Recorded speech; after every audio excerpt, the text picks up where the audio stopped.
ನಮಸ್ಕಾರ ಸ್ನೇಹಿತರೆ, Manjula cooking and vlogs ಚಾನಲ್ಗೆ ಸ್ವಾಗತ. ನಾವಿವತ್ತು ಪ್ರಯಾಗ್ರಾಜ್ ಅಂದರೆ ತ್ರಿವೇಣಿ ಸಂಗಮ ನೋಡೋದಕ್ಕೆ ಅಂತ ಸುಮಾರು ಒಂದು ಬಸ್ಸಿನಿಂದ ಒಂದು 50 ಜನ ಹೊರಟಿದ್ವಿ. ಅದು ನಾವು ಶ್ರೀಶೈಲದಿಂದ ಹೊರಟ್ವಿ. ಅದಕ್ಕೋಸ್ಕರ ಬೇರೆ ಬೇರೆ ಟೆಂಪಲ್ಗೆ ಹೋಗ್ಬಿಟ್ಟು ಒಂದು 8 ದಿನ ಆಯಿತು ಇಲ್ಲಿಗೆ ತಲುಪೋದಕ್ಕೆ. ಇವತ್ತು ಪ್ರಯಾಗ್ರಾಜಿಗೆ ಹೋಗ್ತಾಯಿದ್ವಿ.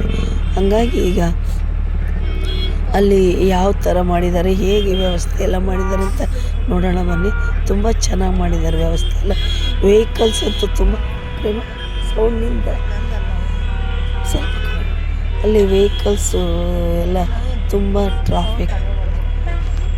ಟ್ರಾಫಿಕ್ಕು. ಹಂಗಾಗಿ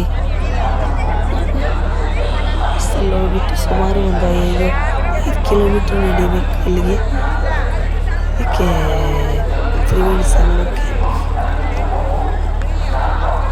ಈಗ ಹೋಗಿದ್ದಾಯ್ತು. ಹೋಗಿ ಎಲ್ಲ ಅಲ್ಲೇ ಒಂದು ಹಾಲು ಥರ ಟೆಂಟ್ ಹಾಕಿದ್ರು. ಟೆಂಟಲ್ಲೇ ಉಳ್ಕೊಂಡ್ವಿ ನಾವು. ತುಂಬಾ ಚೆನ್ನಾಗಿ ಅಲ್ಲಿ ವ್ಯವಸ್ಥೆ ಮಾಡ್ತಾರೆ, ಊಟ ಹಾಕ್ತಾರೆ, ಮತ್ತು ಮಲಗೋದಕ್ಕೆ ಜಾಗ, ಮತ್ತು ಬೆಡ್ಶೀಟ್ ಸಮೇತ ಕೊಡ್ತಾರೆ. ಚಳಿ ಅಂದರೆ ತುಂಬ ಚಳಿ ಅಲ್ವ.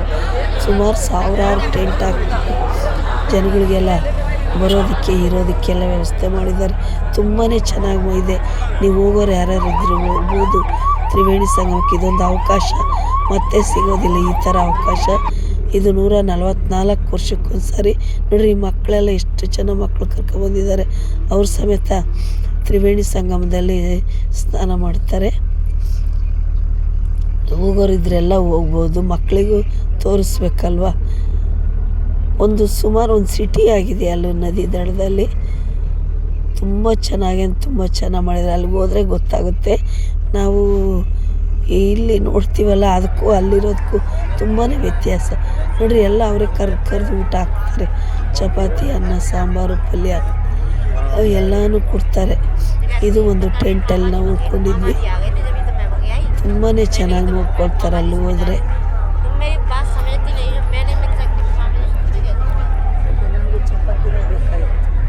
ಎಲ್ಲ ಊಟ ಕೂತ್ಕೊಂಡಿದ್ದಾರೆ, ಊಟ ಬಡಿಸ್ತಾರೆ. ನದಿ ದಡದಲ್ಲಿ ಪ್ರಕೃತಿ ಜೊತೆಗೆ ನಾವು ಮಲಗೋದು ಯಾರಿಗೂ ಅದೃಷ್ಟ ಇರುತ್ತೆ ಹೇಳ್ರಿ. ತುಂಬಾ ಪುಣ್ಯ ಅಲ್ವಾ. 3 ನದಿ ದಡದಲ್ಲಿ ನಾವು ಒಂದಿನ ನಿದ್ದೆ ಮಾಡ್ತೀವಿ ಅಂದರೆ. ಎಲ್ಲ ಊಟ ಕೊಡ್ತಾರೆ ಅವರು. ಗಂಗಾ, ಯಮುನಾ, ಸರಸ್ವತಿ, ತ್ರಿವೇಣಿ ಸಂಗಮದ ನದಿ ದಡದಲ್ಲಿದ್ದೀವಿ ನಾವು.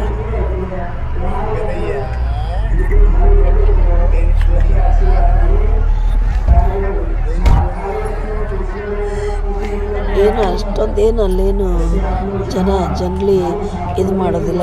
ಕ್ಲೀನಾಗಿ ನೀಟಾಗಿ ಎಲ್ಲ ವ್ಯವಸ್ಥೆ ಮಾಡಿದ್ದಾರೆ. ನೀವು ಹೋಗೋದಾದ್ರೂ ಹೋಗ್ಬೋದು. ವ್ಯವಸ್ಥೆ ಎಲ್ಲ ತುಂಬ ಚೆನ್ನಾಗಿದೆ. ಬಾತ್ರೂಮ್ಸ್ಗಳೆಲ್ಲ ಚೆನ್ನಾಗಿದ್ದಾವೆ. ಅಲ್ಲೋಡಿ, ಮತ್ತೆ ಅಡವಿನಲ್ಲಿ ಅಷ್ಟೊಂದು ವ್ಯವಸ್ಥೆ ಮಾಡಿದ್ದಾರೆ ಅವರು. ಆದಿತ್ಯನಾಥ್ ಯೋಗಿ ಅವರಿಗೆ ತುಂಬ ಥ್ಯಾಂಕ್ಸು. ಅವರು ಎಲ್ಲ ಮಲ್ಕೊಂಡಿದ್ದಾರೆ. ಈ ಥರ ಸಾವಿರಾರು ಟೆಂಟು ಎಲ್ಲ ಅವರೇ ಹಾಸಿಬಿಟ್ಟು ಬರ್ರಿ ಅಂತ ಕರೀತಾರೆ. ಮಲ್ಗೋದಕ್ಕೆ ಜಾಗ, ಊಟ ಕೊಡ್ತಾರೆ. ನೋಡಿ, ಬಂದವ್ರಿಗೆಲ್ಲ ಅಲ್ಲಿಗೆ ಹೋದರೆ ಸಾಕು, ಎಲ್ಲ ವ್ಯವಸ್ಥೆನೂ ಆಗುತ್ತೆ. ಏನು ಯೋಚನೆ ಮಾಡೋದೇನು ಬೇಡ. ನೀವು ಹೋಗೋರಿದ್ರೆ ಹೋಗಿ ಬನ್ನಿ. ಟ್ರೈನ್ಗಳೆಲ್ಲ ಇದ್ದಾವೆಲ್ಲ ಬೆಂಗಳೂರು ಎಲ್ಲ ಆಲ್ ಇಂಡಿಯಾದಿಂದ ಪ್ರಯಾಗ್ರಾಜಿಗೆ ಟ್ರೈನ್ ಇದ್ದಾವೆ. ಟ್ರೈನಲ್ಲಿ ಹೋದ್ರಾಯ್ತು. ಹೆದರೋದೇನು ಬೇಡ, ಹೆದರೋಂಥ ಅವಶ್ಯಕತೆಯೇ ಇಲ್ಲ. ನೋಡಿ, ನಾವೇ ಏಜ್ ಆಗಿರೋರೆ ಎಲ್ಲರೂ ಇರೋದು. ಮತ್ತು ನಾವೆಲ್ಲ ಹೋಗಿ ಕುಂಭಮೇಳದಲ್ಲಿ ಪುಣ್ಯ ಸ್ನಾನ ಮಾಡಿಕೊಂಡು ಎಲ್ಲ ಆರಾಮಾಗಿ ಬಂದಿದ್ವಿ. ಈಗ ಬೆಳಗ್ಗೆ 3 ಗಂಟೆಯಲ್ಲಿ ನಾವು ಸ್ನಾನ ಮಾಡಿದ್ವಿ. ಸ್ವಲ್ಪ ಅವಾಗ ಆ ಟೈಮಲ್ಲಿ ಜನ ಕಡಿಮೆ ಇದ್ದರು. ಬಟ್ ಆದ್ರೂ ಅಲ್ಲಿ ನಾವಿರೋ ಹತ್ರ ಜನ ಕಡಿಮೆ ಇದ್ದರು. ಅಲ್ಲಿ ಸ್ನಾನ ಮಾಡಿ ಪೂಜೆ ಮಾಡಿದ್ವಿ.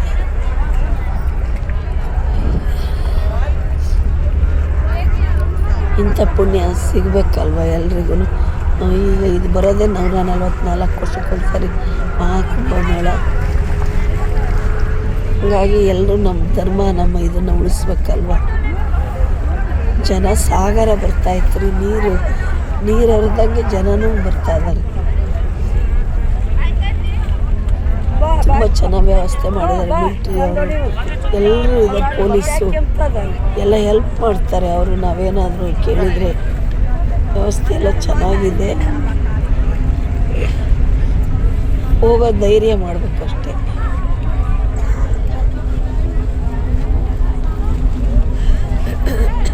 ನನ್ನ ವಿಡಿಯೋ ನೋಡ್ತೀರ ಎಲ್ಲ ಲೈಕ್ ಮಾಡಿರಿ, ಇಷ್ಟ ಆದರೆ ಶೇರ್ ಮಾಡಿರಿ, ಸಬ್ಸ್ಕ್ರೈಬ್ ಆಗಿ. ನೀವು ಪ್ರಯಾಗ್ರಾಜ್ಗೆ ಹೋಗಿಲ್ಲ, ಹೋಗ್ಬೇಕು ಅಂತ ಹೊರಟಿರೋರು ಸುಮ್ಮನೆ ಅದನ್ನೇ ಮನಸ್ಸಿನಲ್ಲಿ ಇಟ್ಕೊಳ್ತೀರಾ. ಇದೆಲ್ಲ ಮುಗಿದ್ಮೇಲೆ ನಾವು ಹೋಗ್ಬೋದಿತ್ತಲ್ಲ ಅನ್ಸುತ್ತೆ. ಹಂಗೆಲ್ಲ ಯೋಚನೆ ಮಾಡೋದೇ ಬೇಡ. ಹೊರಟ ಮೇಲೆ ಹೋಗಿ ಬಂದುಬಿಡ್ಬೇಕು. ಅದೇ ಮನಸ್ಸಲ್ಲಿ ಉಳಿದ್ಬಿಡುತ್ತೆ, ನಾವು ಹೋಗಲಿಲ್ಲ ಅಂತಂದು. ಹೊರಟ ಮೇಲೆ ಯಾರಾದರೂ ಬರೋದ್ರು ದಯವಿಟ್ಟು ಹೋಗಿ ಬನ್ನಿ, ಏನೂ ತೊಂದರೆ ಆಗಲ್ಲ. ಅಲ್ಲೆಲ್ಲ BJP ಸರ್ಕಾರ ಎಲ್ಲ ಅನುಕೂಲ ಮಾಡಿದೆ ಅವ್ರಿಗೆ, ಹೋದವ್ರಿಗೆ. ನೀರು ನೋಡ್ರಿ ಎಷ್ಟು ಚೆನ್ನಾಗಿ, ಸುಮಾರು 45 ಕೋಟಿ ಜನ ಸ್ನಾನ ಮಾಡಿದ್ರು. ನೀರು ಇಷ್ಟು ಕ್ಲೀನಾಗಿದ್ದಾವೆ ನೋಡ್ರಿ, ತುಂಬ ಚೆನ್ನಾಗಿದ್ದಾವೆ. ಯಾರಿಗೂ ಏನೂ ತೊಂದರೆ ಆಗಿಲ್ಲ. ಅವತ್ತು ಮಾತ್ರ ಒಂದು ದಿವಸ ಕಾಲು ತುಳಿತದಿಂದ ಒಂದಿಬ್ಬರಿಗೆ ಸ್ವಲ್ಪ ತೊಂದರೆ ಆಯಿತು. ಅದು ಅವ್ರು ಮಾಡ್ಕೊಂಡಿರೋದು. ಕೋಟಿಗಟ್ಟಲೆ ಜನನ ಕಂಟ್ರೋಲ್ ಮಾಡೋದು ತುಂಬಾ ಕಷ್ಟ ಅಲ್ವಾ. ನಾವು ಸ್ವಲ್ಪ ಹುಷಾರಾಗಿರಬೇಕು.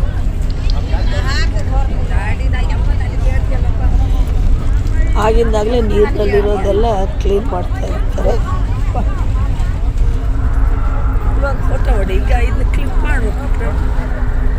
ನಮ್ಮ ಇಂಡಿಯಾದಲ್ಲಿ ಇರೋ ಹಿಂದೂಗಳು ಎಲ್ಲರೂ ಬಂದಿದ್ದಾರೆ ನೋಡ್ರಿ ಇದಕ್ಕೆ. ಇದು ಅವ್ರಿಗೆ ಸ್ವಾಮಿಗಳಿಗೆ ಸಪ್ರೇಟಾಗಿ ಮಾಡಿರ್ತಾರೆ ಇದು ಟೆಂಟು. ಅವರಿಗೆಲ್ಲ ಸಪ್ರೇಟ್ ಬಾತ್ರೂಮು, ಸಪ್ರೇಟ್ ರೂಮ್ಗಳು ಈ ಕಡೆ. ಅದ್ರ ಪಕ್ಕನೇ ಇದು. ಅವರೇ ನಮ್ಗೆ ಊಟ ಕೊಟ್ಟಿದ್ದು ಸ್ವಾಮೀಜಿಗೆ. Thank you Swamiji. ಅವರು ಒಂಥರ ನಾಗಸಾಧುಗಳು. ಇಲ್ಲೆಲ್ಲ ಊಟ ಚಪಾತಿ ಪಲ್ಯ ಕೊಡ್ತಾರೆ, ಅನ್ನ ರೈಸು ಸಾಂಬಾರು. ನಾವೆಲ್ಲರೂ ಒಟ್ಟಿಗೆ ಒಂದೇ ಗಾಡಿಯಲ್ಲಿ ಮತ್ತೆ ಹೋದ್ವಿ.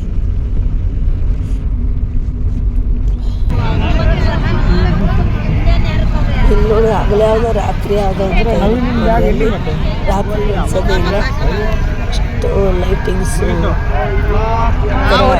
ಏನೋ ಒಂಥರ ಎಲ್ಲೋ ಅಂತ ನನಗೆ ಅನುಭವ ಆಗುತ್ತೆ.